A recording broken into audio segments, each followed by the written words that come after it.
每天不是在拍影片，就是在去拍影片的路上。创业的路上应该要保持什么样的一个心态？理性要比你的感性还要多。女生本来就是多愁善感，而且我们的第六感是非常的敏锐的，因为女生有太多的内在情绪的感觉，所以我们很容易变成感性。但像熊教练现在已经开始训练我自己的理性出来，要多大于感性，因为我们是在商业的战场里面掠夺之战。创业的旅途上，我们要保持高能的是唯一持续不变的，绝对是学习。只有不断的学习，你每天的脑袋你才会不断的一直去迭代，迭代了之后，你才会有动力去改变，去做出我现在这个月跟我上个月的绩效，我比起来我是哪里做错了，我下个月的时候我不要再犯这个错误，快很准。中长期计划是什么？我要赶快去做出我的改变。如果团队在今年没有成长，我的明年哪一个区块我要加强？所以它的节奏一定是快的，而且是要高转换率。那在这个成长的过程当中，或者是我们学习当中，如果你去懈怠了，你没有持续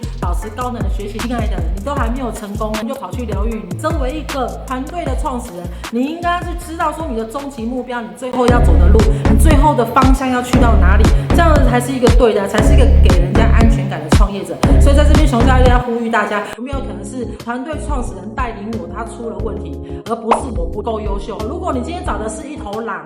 带着一群羊，你们每一个都会变成狼。今天你是一只羊带着一群狼的时候，你们所有的狼都会变成不是羊妹妹，你们会变成舔狗，知道吗？你会放弃了你原有的狼性，只会再加做一只舔狗。在我们还没有成功之前，在你还不知道你要去哪里之前，你要先做好你的功课，做好你未来到底想要走到什么样的愿景。你要设定你的目标，去找到可以带领你的人，这件事情真的是太重要了。因为一旦你选错了，它有可能会改变你所有的认知跟你的思维。现在要请武则天，